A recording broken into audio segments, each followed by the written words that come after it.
Използвам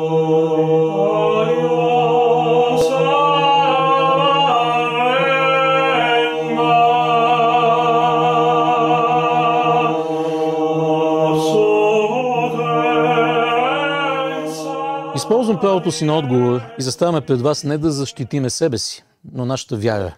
Защото в случая става въпрос за атака не само срещу нашето конкретно вероизповедание, Тракийската църква, но срещу изобщо християнската вяра и срещу заветите на нашите свети предци. Ние сме атакувани, ние претърпяваме психически тормоз десетилетия и ние сме плашени. Всяване на страх спрямо всички и към всички, които са членове на църквата, а изобщо бих казал на християнската вяра. Защото тези заплахи, тези внушения през медии са още от годините на прехода, още в началото. Ако едно време Държавна сигурност наричаше религията опиум за народа, то след това продължиха тези атаки с всякакви внушения за секти, култове, където и до ден днешен, както и случая, се поставят под риск взаимоотношенията ни с съседи, с колеги, творчеството ни, дискриминация към откритията ни, във всички сфери на нашия живот, децата ни. И това продължава.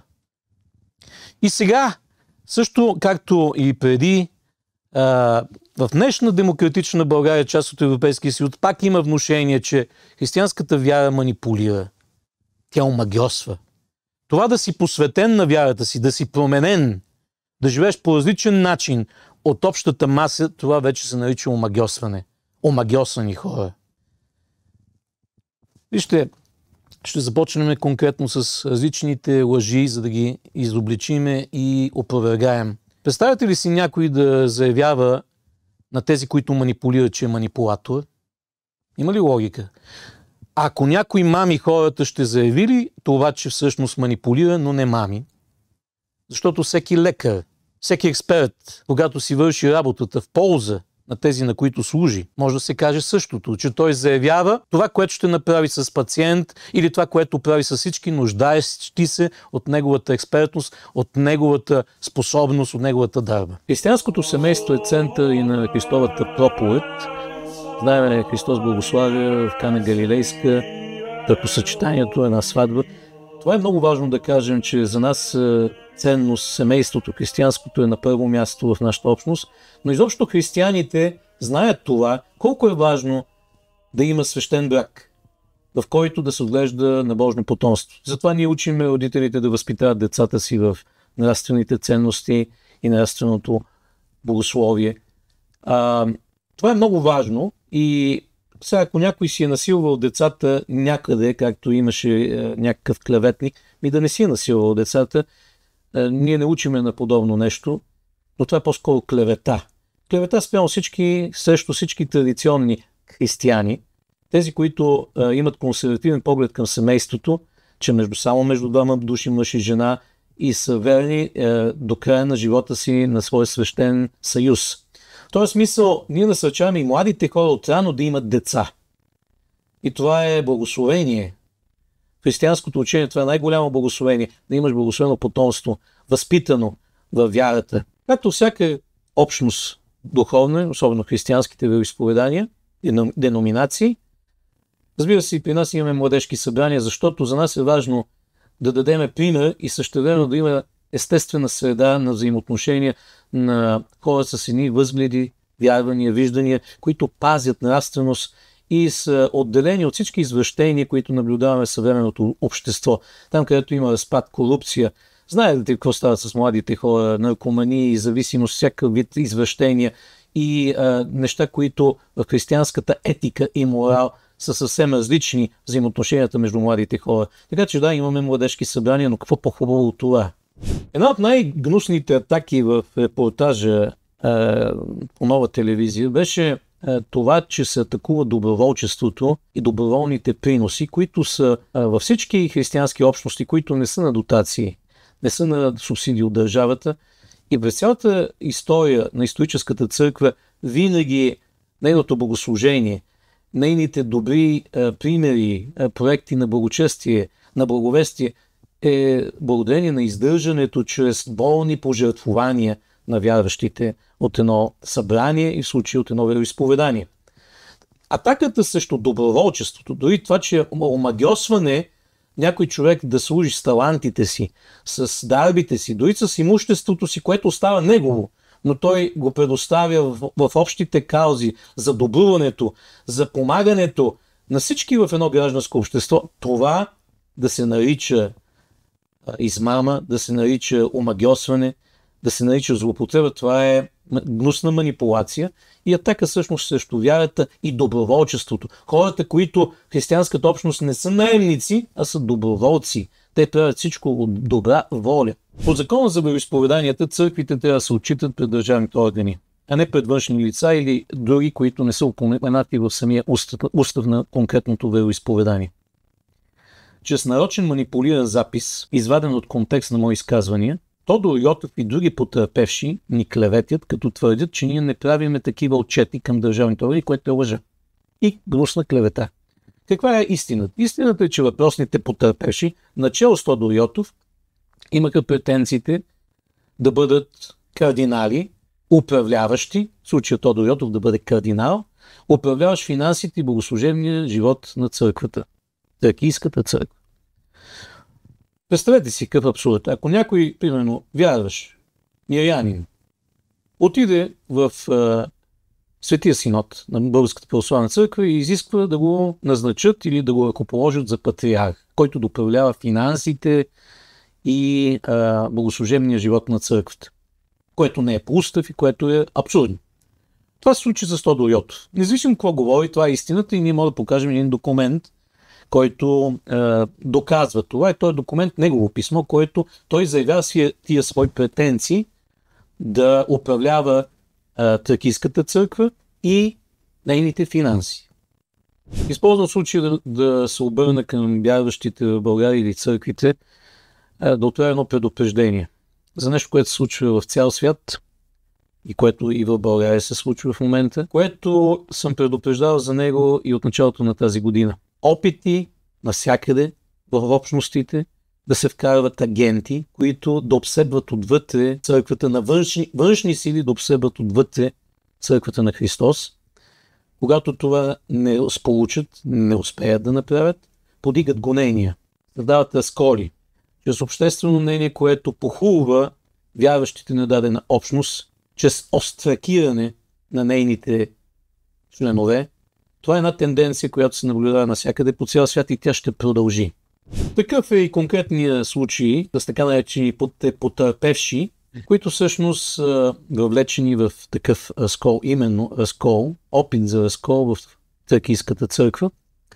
Сега те криеха лицата си, но искам да ви кажа, че всички от общността не ги знаем идеално. Това са Тодор и Бояна Йотови, Иво Тасев, Ивайло Кастелиев, Коста и Венета Иванови. Те са известни на общността ни и това е също внушение, като си крият лицата, няма така заплаха, всички ги знаят. Това е нарочно внушение, манипулация чрез образ, както са манипулирани разните записи извън контекст, абсолютно заблудително. Да кажа, Ивайло Кастелиев беше хазяин, Тракийската църква не е имала негово помещение за нуждите на вероизповеданието. Това се отнася и за Коста Иванов, семейството Коста Иванов и Венета Иванова. Всъщност това е тяхната конкретна роля. Разбира се, те са били част от афилираните братства към Тракийската църква, но също не са членове на вероизповеданието от Тракийска църква. Тази връзка да кажа още по-фрапиращия факт. Въпросните Коста и Венета Иванови, след като престанахме да ползваме тяхното помещение, представете ли си, насилствено задържаха светини реликвии на вероизповеданието от Тракийска църква, задържаха църковна утвар, икони на Исус Христос, на нашия Господ и на Светата Дева Мария. Света Дева Мария. Година и половина да се наложи по законен път да заведем дело и чрез съдия-изпълнител да си върнем въпросните светини, реликвии, църковната утвар и иконите. И затова имаме доказателство, което може да се убедите. Така че в случая вероизповеданието е ощетено, защото нашите вярващи в Бургас бяха лишени от тези светини и реликвии. Подобно поведение във всяка християнска деноминация бива санкционирано. И въпросните хора бяха поканени да напуснат всякакво общение в тези братства, афилирани към Тракийската църква. Историческата църква в своето богословие съдържа и църковно право. Още ранните апостоли дисциплинират вярващите чрез определени мерки срещу вероломци или хора, които злоупотребяват с взаимоотношенията, с любовта и милостта и търпението на своите братя.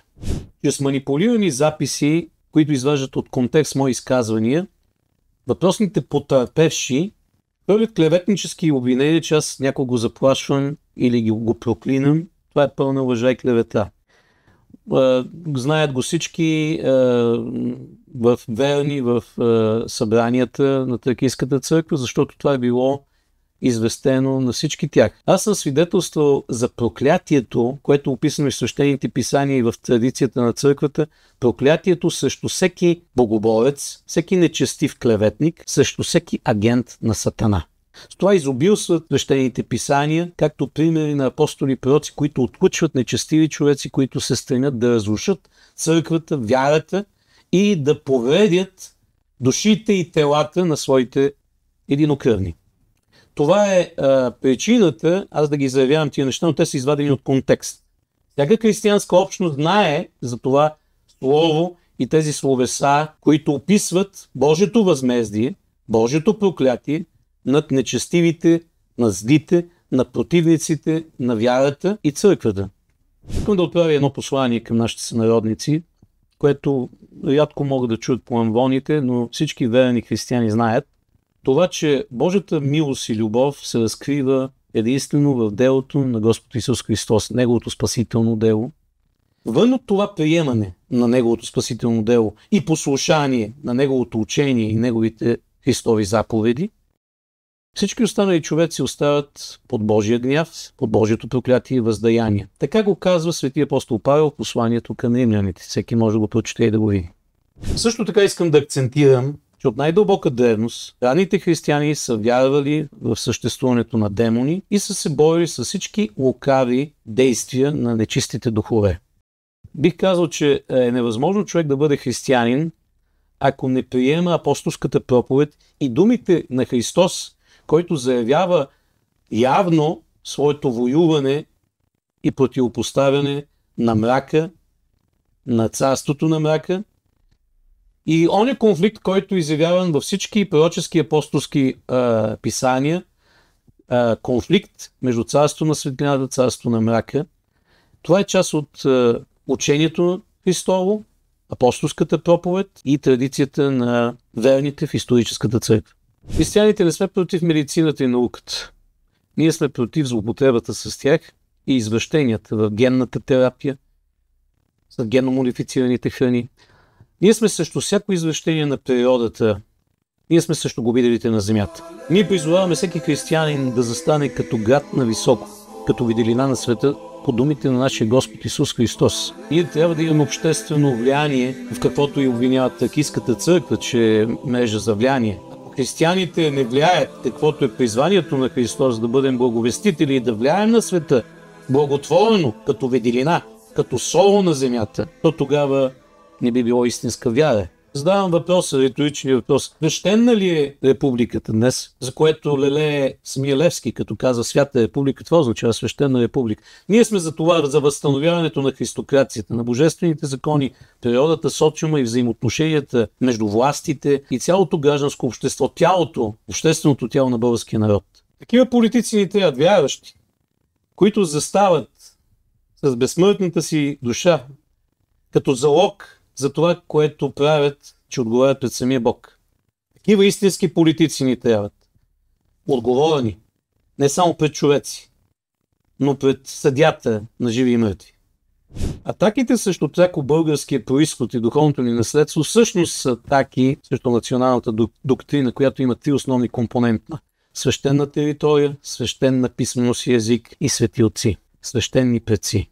Един от известните противници на автохтонната теза, който твърди, че ние произлизаме от тюрките, това е Николай Овчаров, каза безумната теза, целейки да ни оклевети, че нямало изобщо не съществува тракийски език. Не само писменост, език. И твърди, че не е имал историческа църква тракийски епископат.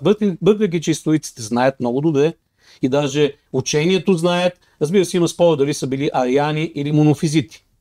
Овчаров е медиавист и нищо не разбира по темата. Но най-смешното е това, че той говори за секти при положение, че е тамплиер, което е известно, че това е измислен орден, който им католическата църква изобщо не го признава като действителен приемник на старите тамплиери.